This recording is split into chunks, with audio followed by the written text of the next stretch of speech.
ว่าเคนนี่เขาเป็นเชื้อชาติ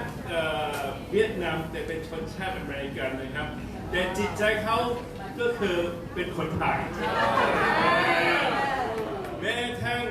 เคนกับลีน่าย้ายไปอยู่อเมริกันตั้งนานแล้วก็ลูกสาวเขานิโคลก็เกิดที่เมืองไทยนิโคลนี่คือเขาเกิดที่เมืองไทยแล้วก็โตที่อเมริกาในใจเขาที่เขากลับมาเมืองไทยนี่คือเขามีจิตใจที่เขารู้สึกว่าเขาเป็นคนไทยที่แท้จริงเลยเพราะเขาเกิดที่นี่เขาอยากอยู่ที่นี่หารักของเขาอยู่ที่นี่แล้วเขารักหัวเราที่นี่วันนี้เรารู้สึกโชคดีมากที่มีเคนที่มาแชร์เขาทำงานรับใช้คริสตจักรรับใช้พระเจ้ามามากกว่า20 ปีแล้วก็ตอนนี้เขาว่าทำงานให้กับโบสถ์ด้วยแล้วก็ทำธุรกิจด้วยแล้วครั้งนี้เขามาทำธุรกิจแต่มาอยากจะมาแชร์เพราะจะให้รู้จักผมเชื่อว่าพระเจ้ามีอะไรใส่ในใจเขาเยอะแยะมากมาย10 ปีเขาจะแชร์เราตอนนี้รวบรัดในคืนวันนี้วันเดียวที่เขาจะแชร์จากพระคำของเจ้าขอเราต้อนรับเคนที่มาเที่ยวเราส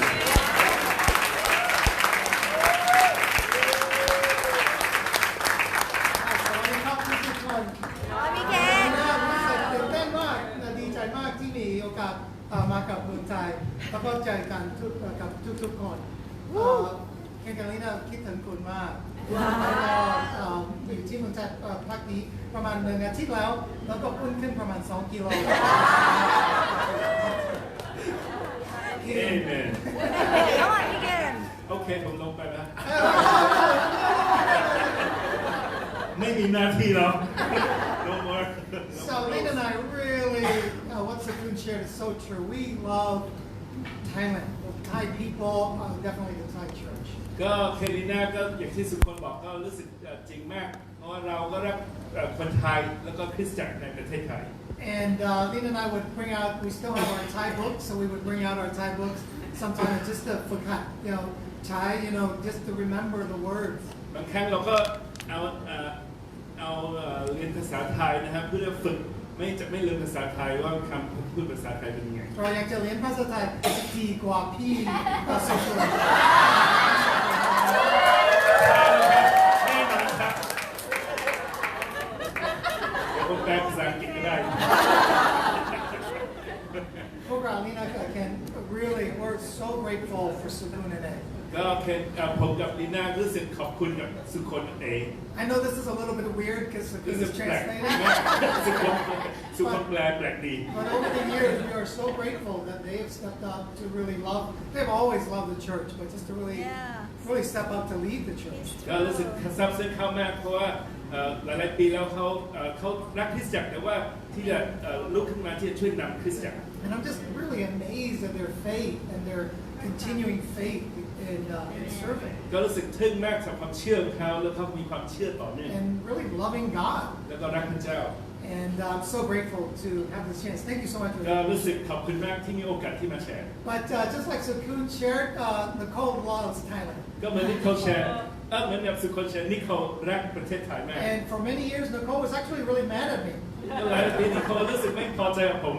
because I think she felt like when we left Thailand we didn't give her a chance to really mourn leaving Thailand ก็รู้สึกว่าตอนที่เราจากประเทศไทยแล้วเขาไม่มีโอกาสรู้สึกซึมเศร้าหรือว่าโอกาสที่จะโศกเศร้าในการที่จากประเทศไทย And over the years she's gotten a few tattoos about Thailand หลายปีที่ผ่านมาตั้งแต่โตมาเขามีใส่แททูเกี่ยวกับประเทศไทยในตัว I mean เขา she loves Thailand that much she wants to have tattoo on her body เขารักประเทศไทยมากแททูภาษาไทยอยู่ในตัวเขา and she wants to have one more but I think she loves Thailand enough เขาอยากจะมีทาทูเพิ่มมากกว่านี้แต่ผมว่ารักพอแล้วแค่นี้ ไม่ต้องNicoleไม่ต้องพอแล้วสองทาทูภาษาไทยก็พอแล้ว But that's how we feel อันนี้เป็นความรู้สึกของเรานะครับ So I try not to be emotional today ไม่อยากจะหวั่นไหวอารมณ์มากขึ้นไป and I just want to share the word of God อยากจะแชร์พระคำของพระเจ้าให้กับเรา and I'm so inspired by all your faith ก็รู้สึกได้แรงบันดาลใจจากความเชื่อของคุณ and the thing that strikes me is that you all look the same เหมือนเดิมไม่แก่เท่าไหร่ทุกคน รู้สึกแปลกมากเจอทุกคนหน้าตาเหมือนกันเดิมเลย I mean you look better you got younger ดูหนุ่มสาวขึ้น So today I want to bring good news ผมอยากจะนำข่าวดี In our church in America, we are studying out what is the gospel. ในคริสตจักรที่ผมอยู่ที่อเมริกาเรากำลังศึกษาเกี่ยวกับข่าวประเสริฐคืออะไร And we want to learn what the gospel, how do we read the gospel in a way that impacts us the way God wants us to. เราจะศึกษาเกี่ยวกับข่าวประเสริฐนี้เราจะดูข่าวประเสริฐนี้ด้วยวิธีไหนยังไงที่จะเข้าใจพระคำพระเจ้ามากขึ้น And one thing I appreciate about the gospel is that God gives us different versions, different aspects of looking at the gospel. การที่เราดูพระกิตติคุณเนี่ยพระเจ้าให้โอกาสเราที่จะดูในหลายๆมุมหลายๆแง่ในพระกิตติคุณนี้ And it tells us a little bit about who God is. แต่ละมุมนั้นน่ะเราสามารถมองเห็นพระเจ้าในแบบมากขึ้น That He's not just one size. ไม่ใช่แค่ไซส์เดียว That He helps us, whether in Thailand or America or in Europe or in Australia, to know about Him in our way. คุณจะอยู่ประเทศไหนก็แต่เอเชียยุโรปหรืออเมริกาคุณก็สามารถเรียนรู้เกี่ยวกับพระเจ้าในหนทางของเราเอง So these are 4 pictures of the same event, a very famous event in America. อันนี้เป็นรูปถ่ายของรูปเดียวกันกับเหตุการณ์เดียวกันแต่ว่ามีรูปภาพ4รูปภาพเกี่ยวกับเหตุการณ์เดียวกันเกิดขึ้นที่ประวัติศาสตร์อเมริกา Just like the gospel, there are 4 versions of the gospel about the life of Jesus. เหมือนกับหนังสือพระกิตติคุณเนี่ยเขามี4หนังสือเล่มที่พูดถึงเรื่องราวเดียวกันแต่ว่า4มุมมองไม่เหมือนกัน And they give us different ways of looking at who Jesus ห was. นทางที่มองก็4หนทางที่ไม่เหมือนกัน The book of Matthew is written to the Jewish audience. ก็หนังสือแมทธิวเขียนให้กับชนชาติยิว And because of that, it's very sensitive to Jewish culture. เพราะฉะนั้นก็จะเซนซิทีฟกับวัฒนธรรมคนยิว Like for instance, in the book of Matthew, Matthew never used God's name in the Bible, in his gospel. ยกตัวอย่างในหนังสือแมทธิวนั้นจะไม่ได้เขียนกล่าวชื่อของพระเจ้าในพระกิตติคุณของหนังสือแมทธิว Because Jewish people, they don't want to write the word of God and maybe you're going to throw away the paper or something happens to it. They don't want to disrespect God. So Matthew does the same thing. ก็แมทธิวคนยิวนั่นจะเคารพพระนามของพระเจ้าอย่างมากไม่อยากเขียนบนกระดาษแล้วก็รู้ว่าถูกทิ้งหรืออะไรเขาจะให้เกียรติกับชื่อของพระเจ้าอย่างมากก็เลยไม่ได้เขียน So they all have different aspects of Jesus. ก็เลยแต่ละเล่มนี้จะมีมุมมองไม่เหมือนกัน So that's why when we read it, it seems like maybe it's a little bit different. It's a different angle of who เมื่อ Jesus ที่ is. เราอ่านหนังสือพระกิตติคุณ4เล่มนี้ดูแล้วมันจะไม่เหมือนกันเลยเหมือนกันเพราะว่ามันเรื่องเดียวกันแต่ว่ามุมมอง4มุม So today we're going to look at the same story from 2 versions in Matthew and in Mark. เพราะฉะนั้นวันนี้เราจะศึกษาเรื่องหนึ่งที่เกิดขึ้นในไบเบิลนะครับจะดูใน2มุมจากหนังสือแมทธิวกับหนังสือมาระโก And what we read about in the Bible, we know that the scriptures, the stories are not in chronological order. They jump back and forth. เมื่อที่เราอ่านหนังสือไบเบิลนะครับคือเขาไม่ได้เรียงตามเวลานะครับไม่ได้เรียงลำดับตามเวลา They're based on different sources that these writers drew from. ก็เขาเอาแหล่งที่แตกต่างกันที่เขียนขึ้นมา Okay. So what does that mean? นั่นหมายความว่ายังไง That means that God used people to write His book. นั่นหมายความว่าพระเจ้าใช้คนที่จะเขียนหนังสือของพระองค์ And He allows us to have our personality as well. พระองค์ก็พระเจ้าก็ให้มนุษย์มีบุคลิกของเขา So when we read in Mark, we really see the heart of Peter in there, because Mark wrote through Peter. Peter wrote through Mark. So we see Peter's personality. เมื่อที่เราอ่านหนังสือมาระโกเราจะเห็นบุคลิกนักแสดงของเปโตร In Luke, we see that Luke is probably the best Greek in all of the Bible. หนังสือลูกานั้นเป็นหนังสือที่เขียนภาษาโดยภาษากรีกที่ดีที่สุดในไบเบิล Because Luke was a doctor. He was very educated. แล้วลูกามีการศึกษาแล้วลูกาเขาเป็นนายแพทย์ด้วย And the book of John is very simple. The words are very short sentences. หนังสือยอห์นก็ง่ายแล้วก็สั้นๆแต่ละคำที่ยอห์นเขียนก็สั้น But it's still deep, ๆแต่ลึกซึ้ง right? So you get all this from the gospel. เราได้ทั้งหมดนี้ในพระกิต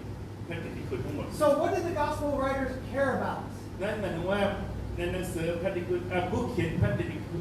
ติคุณเนี่ยเขาแคร์เรื่องอะไร And each one of them has their own different emphasis. แต่ละคนนั้นเขาจะเน้นไม่เหมือนกัน Like for instance, ยกตัวอย่าง like the book of John. How many chapters are in the book of John? เนี่ย หนังสือยอห์นมีกี่บท Was it 20? You said 21 21, okay. Over 21 chapters in the book of John. ในหนังสือยอห์นมี21บททั้งหมด He focuses in on 43% of the book of John in 1 week of Jesus' life. ในหนังสือยอห์นเนี่ยมี21บทแล้วก็ยอห์นเขียนเกี่ยวกับชีวิตอาทิตย์สุดท้ายของพระเยซูคริสต์ 43% เกี่ยวกับพระเยซูคริสต์ตอนอาทิตย์สุดท้ายอาทิตย์เดียว So it tells you what he's really thinking about. คุณก็เห็นว่ายอห์นเขากำลังคิดอะไรอยู่ What's really important to John. อะไรเป็นสิ่งที่สำคัญสำหรับยอห์น Okay? The word gospel is a very interesting word. นั้นคำนี้พระคิดคุณหรือว่าข่าวประเสริฐข่าวดีมีความหมายที่น่าสนใจ Okay? It means good news, แปลว่า just like ข่าว the ดี Thai word. ข่าวประเสริฐ Okay? So that's what we want to talk about today. วันนี้เราจะพูดถึงเรื่องนี้ข่าวประเสริฐ So what is the New Testament gospel? ในหนังสือพระคัมภีร์เล่มใหม่นี้หมายถึงว่าเกี่ยวกับข่าวประเสริฐนี้ Okay, I'm going to test. This is going to test Sakun's Thai here. จะทดสอบภาษาไทยตรงนี้ It is a historical narrative motivated by theological concerns. Cultural. ก็แปลว่าเป็นเรื่องราวในประวัติศาสตร์มีเจตนาโดยศาสนศาสตร์ Yeah, concern that's awesome. Wow. Concern เหมือนภาษา Concern. concern ซ้ำค่ะ ภาษาไทยรุ่นใหม่ New Thai language Yeah. So that's the gospel in a nutshell. อันนี้เป็นคำประเสริฐแบบรวมๆแล้วนะครับ Okay. The Greek word means good news. ภาษาอังกฤษคำนี้แปลว่าข่าวดีข่าวประเสริฐ And it actually means a reward for those who bring good news. จริงๆเราก็แปลว่ารางวัลให้กับผู้ที่นำข่าวประเสริฐนั้น And that's what I want to talk about today. วันนี้เราจะพูดถึงเรื่องนี้ You are the reward. You will get a reward for bringing good news. คุณเป็นรางวัลคุณจะได้รับรางวัลเมื่อที่คุณนำข่าวดี You are the reward for many, many people. คุณเป็นผลผลตอบรับที่ดีจากคนอื่นที่ได้รับที่ให้ You know, Lena and I really appreciate your faith ลีน่ากับผมรู้สึกซาบซึ้งกับความเชื่อของคุณ and your perseverance. กับการอดทนของคุณ Thailand is such a strong culture. ประเทศไทยนั้นมีวัฒนธรรมที่แข็งแรงแล้วก็ลึกซึ้ง It's so strong. People love Thailand. Thai people love their own country. คนไทยก็รักประเทศของไทย So Lena and I have had a chance to travel a bit, and a lot of people love to go to America. เราก็ได้เดินทางแล้วก็มีคนเยอะแยะที่อยากจะไปที่อเมริกา And Thai people, a lot of Thai people, when they go to America, they come back. แต่คนไทยไปอเมริกาแล้วอยากจะกลับประเทศไทยมากกว่า They try for a little bit, เขาลองนิดหน่อย but a lot of them come back to แต่เขาก็กลับ Thailand. มาประเทศไทยอยู่ดี That's not usual. That's อัน unusual. นี้ก็ไม่ใช่ปกติครับ So Thai culture is it's awesome culture, ก็เป็นวัฒนธรรมที่ยอด ใช่ เยี่ยม ค่ะ and that's why people love it. เพราะฉะนั้นมีคนชอบ That's why Lena and I we want to bring Gabby back. This is her second time song. อันนี้เหตุผลที่นำแกรบี้กลับมาก็ครั้งที่สองแล้วนะ We want her to know because already Nicole and Elizabeth know. We want Gabby to know how much you are in our hearts, how much we love you guys. นิโคลกับเลสเบตเขาก็ทราบแล้วเราก็อยากให้แกรบี้ทราบด้วยว่าเรารักมากขนาดไหน So we want to do that a lot. เราอยากทำในสิ่งนี้มากขึ้น Okay? But at the same time, this is a very hard place for evangelism. ในเวลาเดียวกันเป็นสถานที่ที่ประกาศข่าวประเสริฐที่ยาก And we need to understand that. เราก็ต้องเข้าใจสิ่งนั้นด้วย And that's why for each one of you, your perseverance and your love is even more, I think, in the eyes of God, more valuable. เพราะฉะนั้นในการอดทนของคุณในการสัตย์ซื่อคนในสายพระเจ้ามีค่าอย่างสูงมาก Amen? Amen. All right, so today we want to look at this woman's faith. วันนี้เราอยากจะศึกษาความเชื่อของผู้หญิงคนหนึ่ง And the title of the lesson is The Things That We Do for Love. หัวข้อของบทเรียนวันนี้ก็คือสิ่งที่คุณทำเพื่อความรัก There's an old song in America by that same title. มีเพลง ที่มีชื่อเหมือนกัน It's a cute little song. เป็นเพลงที่น่ารักที่อเมริกา And it's about this guy who falls in love with this woman and all the little things that he does. เกี่ยวกับผู้ชายคนหนึ่งที่หลงรักผู้หญิงคนหนึ่งแล้วเขาทำอะไรกับผู้หญิงคนนั้น And it's very catchy. It's like it's walking in the rain. And it's pretty cute, you know? เพลงที่น่ารักดีอย่างที่เขาร้อง Yeah. So it's the things that we do because of love. ก็เป็นเรื่องราวเกี่ยวกับสิ่งที่เราทำเพราะความรัก And that's what the Bible is all about. อันนี้เป็นความหมายของพระคัมภีร์ Okay? So let me get someone to read in in the one chapter, Mark 7. And can we do that? Yes. Yeah.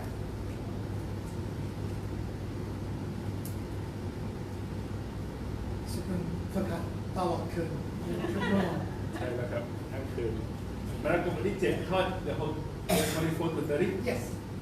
มาระโกบทที่ เจ็ด ข้อที่ 7.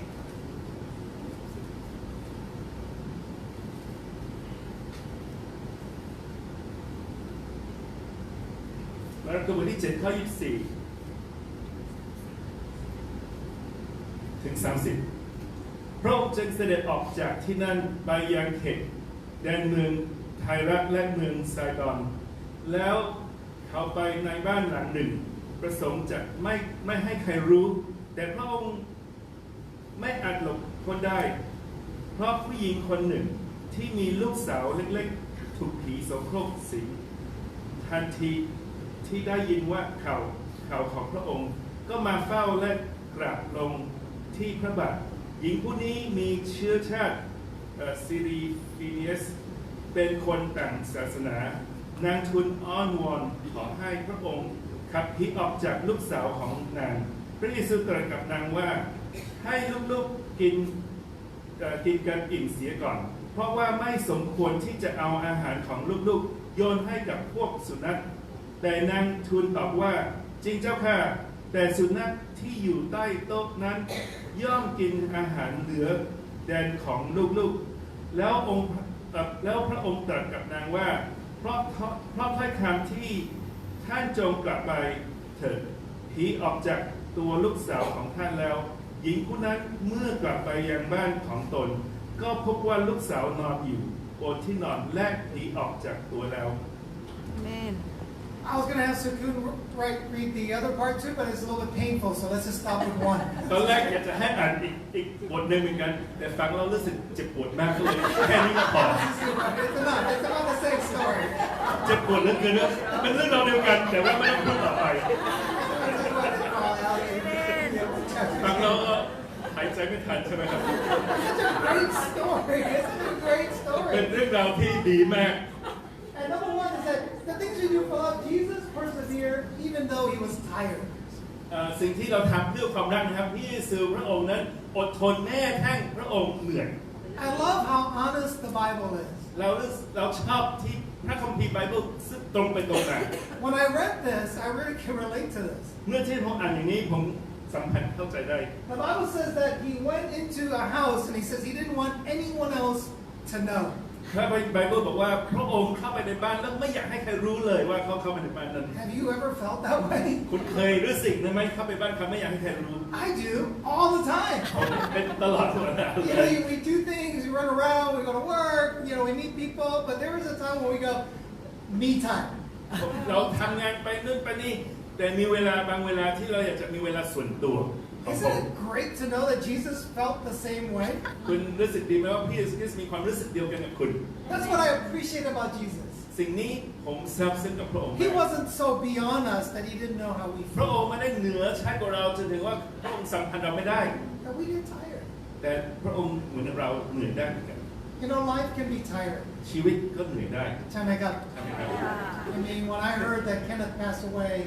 last year, that was really hard. เรื่องที่ผมได้ยินข่าวว่าเคนเนตเสียชีวิตปีที่แล้วก็ยากและเหนื่อย I think about just the song, his favorite song. Do you know what his favorite song is? ก็ได้คิดถึงเพลงโปรดของเขารู้ไหมว่า Yes, เพล I งโปรด still เขา see. เลย Sun, fragile. That's Kenneth, right? เพลงเคนเนตใช่ไหมครับ That's always in my mind, and he sings it with such conviction and เขา heart. เขาร้องด้วยมีความเชื่อมั่นลึกซึ้งกับเพลงนี้มากเลย And when Kenneth passed away, I thought about Sherry. I thought about the kids. เมื่อที่เคนเนตเสียชีวิตไปก็คิดถึงเชอรี่คิดถึงลูกๆของเขา I still think about that. ก็ยังคิดถึงเขา That's hard. ยาก That's really hard. ยากมาก Think about just the people that you left behind. ก็คิดถึงคนที่เขาปล่อยทิ้งข้างหลัง I think about just little things too, like the traffic here in Thailand. คิดถึงรถติดเมืองไทยด้วย It's bad. Do you know that? แย่อย่าแย่ You know, I think on Tuesday we went to dinner วันอังคารby รัชดาพิเศษกใช่ไหมครับจากสุขุมวิท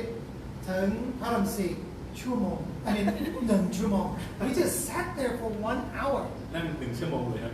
You know, and Gabby looked at us and Gabby says, Daddy, where are we going? พี่มองพวกเราว่าไปไหนกันแน่ We're going right there. I can see ตรงนู้นเอง it. ใกล้ๆเห็นไหมอยู่หน้าเราเอง It's hard. Life is hard. ชีวิตยาก As we get older, you know, our body aches, right? เมื่อที่เราแก่ลงนะครับ Okay, but not you, but everybody else in the whole world. คุณไม่ We เข้า get ใจหรอก older. แก่ลงเราตัวเมื่อยล้าแต่ไม่เกี่ยวกับพวกคน You know, we look at our kids and what they go through. เราดูลูกของเราพวกเขาผ่านอะไรไปบ้าง It's painful. ก็เจ็บ You know, 2 years ago I did this operation, 2 ปีที่แล้วผมมีการผ่าตัด and you don't need to know what it is. คุณไม่จำเป็นต้องรู้ผ่าเรื่องอะไร It has to do with getting older. เป็นผ่าเกี่ยวกับโรคชรา And I remember them knocking me out, like putting me out through anesthesia. ผมจำได้ตอนที่เขาใส่ยานอนเนี่ยยาสลบ And I remember when they woke me up, แล้วก็จำได้ตอนที่เขาปลุกผมขึ้นมา I really had a bad attitude. ผมรู้สึกแบบอคติมาก I said, why did you wake me up? It felt so good. ทำไมต้องปลุกเราตื่นด้วยรู้สึกดีมาก You know, just to sleep and นอนหลับ rest. สนิทยาว And it was so good that I was afraid that how good it felt. แล้วรู้สึกดี Life can be tiring. แต่ชีวิตก็เหนื่อย Being a Christian can be tiring. การเป็นสาวกก็เป็นเหนื่อยได้ We have to fight เราต้อง all ต่อ the สู้ time. ตลอดเวลา We have to fight for our faith. เราต้องต่อสู้กับเพื่อความเชื่อของเรา We have to be faithful to God. เราต้องสัตย์ซื่อกับพระเจ้า So it can be tiring, and I appreciate Jesus relating to us. ผมซาบซึ้งมากเพราะว่าพระเยซูคริสต์สัมพันธ์กับเราได้ But I thank God that He persevered. แต่ Amen. ขอบคุณพระเจ้าพระองค์อดทน He doesn't give up พระองค์ไม่ได้ยอมแพ้ because people demand of our time. Life has demands on our time. คนเขาขอเวลาเราต้องการเวลาเราเอาเวลาเราไปชีวิตก็เป็นอย่างนั้น So although Jesus wanted to go into the room, to the house, and not to be bothered, this woman came, and the Bible says, fell at His feet. เหมือนกับพระเยซูคริสต์ไปบ้านนี่อยากให้คุณรู้จักแต่ว่าเพราะผู้หญิงคนนี้นางคนนี้กราบลงต่อหน้าเท้าของพระองค์ Life has demands on us. ชีวิตมีควา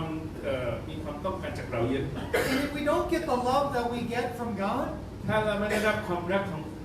ที่เรารับจากพระเจ้านั้น it's almost impossible to live the Christian life. ก็เกือบจะเป็นไปไม่ได้ที่อยู่คริสเตียนที่สัตย์ซื่อได้ So when we talk about love, it's not just a word. เมื่อที่เราพูดถึงความรักไม่ใช่แค่คำพูดเท่านั้นเอง It's not just a feeling. ไม่ใช่แค่ความรู้สึกเท่านั้นเอง It's power แต่เป็นพลัง that pushes us, เป็นพลังที่ผลักดันเรา that motivates us to persevere. กระตุ้นเราที่จะให้เราอดทน You know, the Bible's in the Matthew version. ในหนังสือแมทธิวมุมมองของแมทธิว It gives us a little picture of the woman's perspective. ก็มีมุมมองหนึ่งของผู้หญิงคนนี้ Her daughter is sick. ลูกสาวเขาไม่สบาย But look what the Bible says. ดูว่าพระคัมภีร์พูดถึงอะไร Her words are, have mercy on me. คำที่ผู้หญิงบอกลูกสาวเขาไม่สบายนะครับ แต่นางคนนี้บอกกับพระเยซูว่าขอพระองค์กรุณาฉัน Okay, I would think that she would say, have mercy on my daughter, but she said instead, have mercy on แทน me. ที่จะบอกว่าให้กรุณาลูกสาวฉันเถอะแต่ผู้หญิงคนนี้เขาบอกว่าให้กรุณาฉัน Why? ทำไม Because we're so connected to one another. เพราะว่าเราแต่ละคนนั้นมีเชื่อมสัมพันธ์กันอย่างลึกซึ้ง That when someone that we love gets hurt, we feel that really it's torture on us. เพราะว่าเมื่อคนหนึ่งเจ็บปวดเราก็รู้สึกเจ็บปวดเหมือนเขาเหมือนกันเพราะว่าเราเชื่อมกัน So she begs Jesus. เพราะฉะนั้นผู้หญิงคนนี้เขาขอร้องพระเยซู Okay? The things that we do for love, สิ่งที่เขาทำเพื่อความรัก nothing is going to stop us.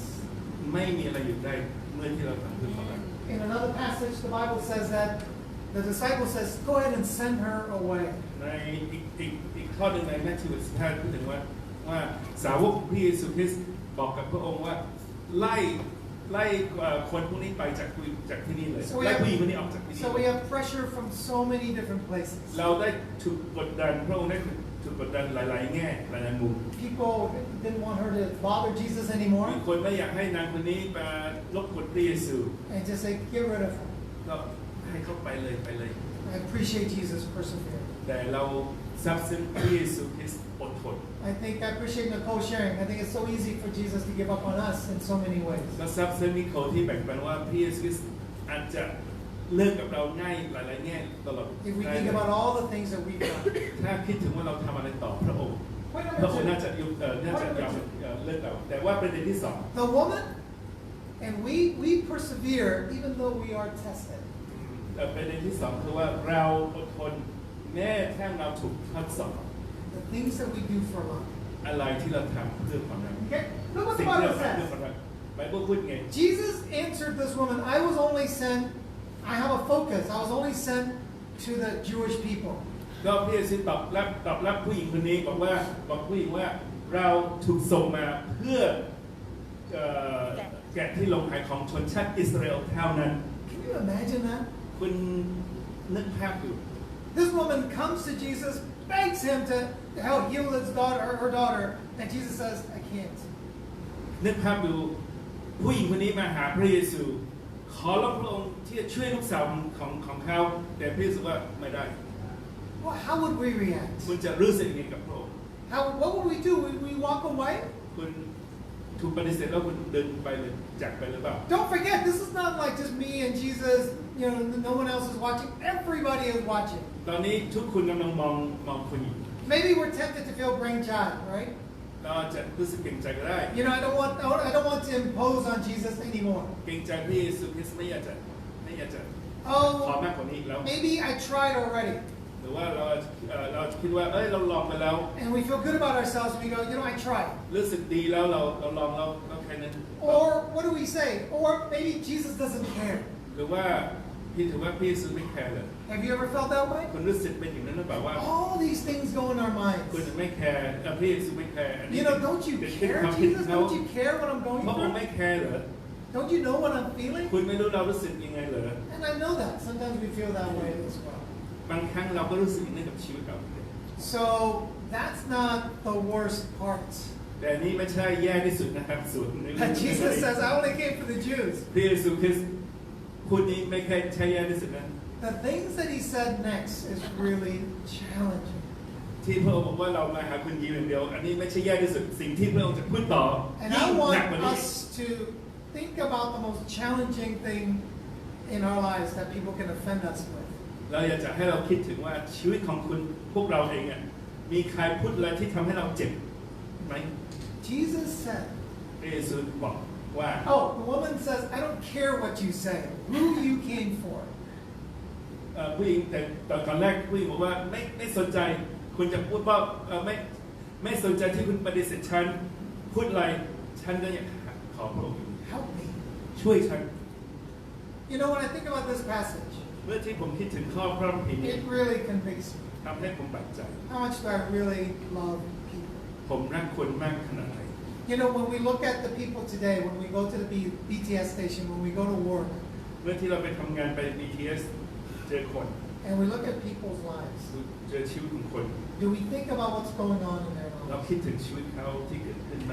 Even if they have the best life, แม้ถ้าเขามีชีวิตที่ดีที่สุด when they die, that's it. เมื่อที่ตายก็จบแล้ว I don't think that's God's plan. ไม่ใช่แผนงานพระเจ้า They leave all the people behind. ก็จากคนที่เบื้องหลัง I think God wants more for the Thai people. ผมคิดว่าพระเจ้าอยากจะมีอะไรให้มากกว่านี้กับเรา Think about that. เราคิดถึงจุดนี้ And how much am I willing to fight? ผมจะต่อสู้เพื่อนี้มากขนาดไหน You know, to do whatever it takes. จะทำทุกสิ่งทุกอย่าง To put my life behind. ที่จะเอาชีวิตของผมสำรองลองเข้ามา To be humble. ที่จะถ่อมใจ To change whatever needs to be ที่จะ changed. เปลี่ยนแปลงอะไรก็ได้ที่ต้องการเปลี่ยนแปลง And not just to change the bad things, but to grow in the good ไม่ things. ใช่เปลี่ยนแปลงสิ่งที่ไม่ดีแต่เติบโตสิ่งที่ดีด้วย Jacob, ใช่ไหมครับ as Christians, we have this opportunity to grow ในฐานะที่เป็นคริสเตียนเรามีโอกาสที่เติบโต and to change. ที่จะเปลี่ยนแปลง to be more and more like ที่ Jesus. จะเป็นมากที่จะเป็นเหมือนพระเยซูคริสต์มากขึ้นแล้วก็มากขึ้น I know in Thailand that may be a little bit tough to see the impact of Christianity. ก็รู้ว่าในเมืองไทยก็ยากที่จะเห็นผลกระทบของ But in the world ใน today, โลกในวันนี้ 1 out of every 3 human beings say that they believe in Jesus. ในโลกทั้งหมดนี้1 ใน 3 คนประชากรโลกนะครับบอกว่ากล่าวว่าตัวเองเชื่อในพระเยซู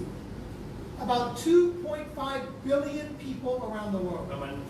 2,500 ล้านคน of all nationalities, ทุกชนชาติ all people, ทุกชนิด say that Jesus, they believe that Jesus is the ที่ Son. เขามีเชื่อว่าพระเยซูคริสต์เป็นพระเจ้า Don't give up, amen? อย่าเลิก Let's figure out a way. หาหนทางออก Thailand is tough.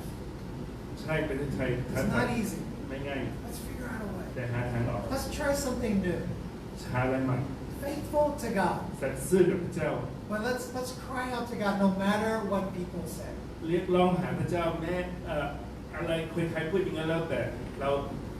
ร้องขอพระเจ้า So she begs Jesus. ผู้หญิงคนนี้ก็ร้องขอพระอง And ค์ Jesus says something that's really strong. แล้วก็พระเยซูตอบกลับมาที่รุนแรง He said, พระองค์ตรัสว่า I can't go to the next slide, he said. No, just kidding. พระองค์ตรัสว่าไปข้อนี้ไม่ได้ Oh, here we go. He says, I can't give you food. It's like giving it to the dog. I got to feed my children first. ก็พระเยซูว่าพระองค์จึงตรัสตอบเขาว่า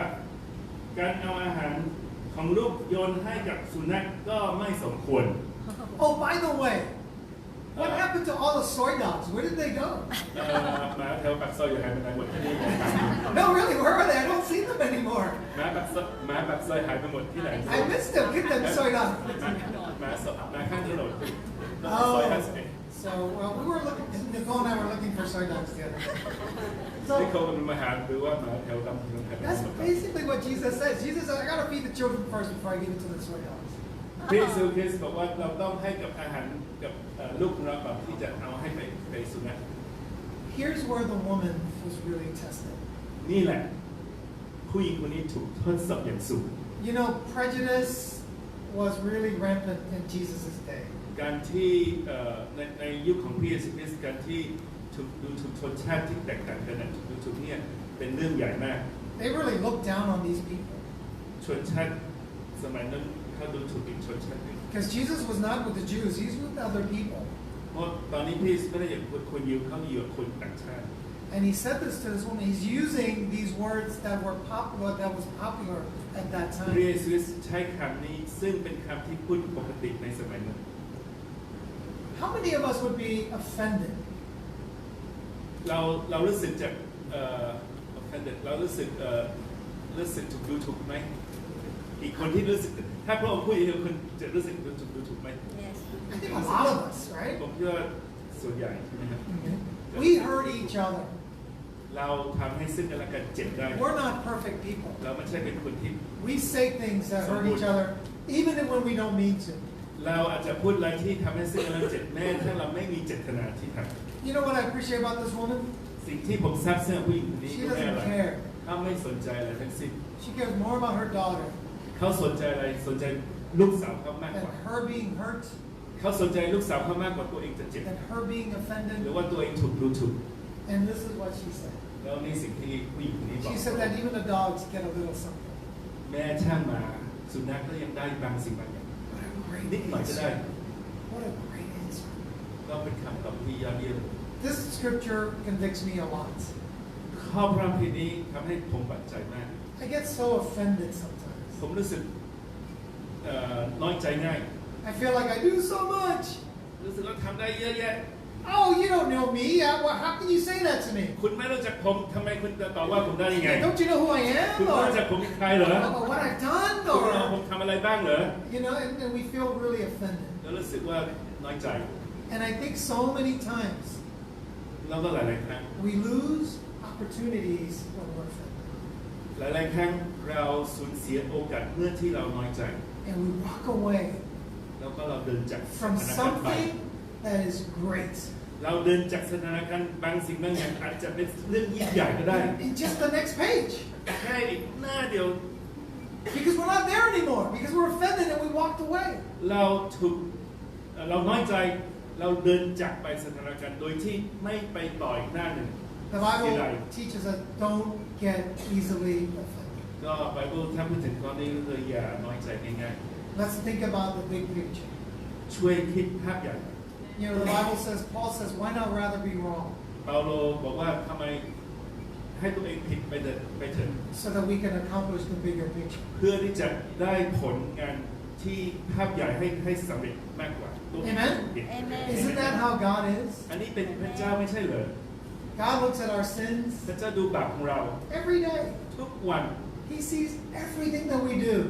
พระองค์เห็นบาปทุกบาปที่เรากระทำไป Everything that we think about. ทุกอย่างที่เราคิดถึง All ใน the ความคิดเรา attitudes that we have. ท่าทีที่ไม่ดีที่เรามีในความ He คิดของเรา knows. He knows.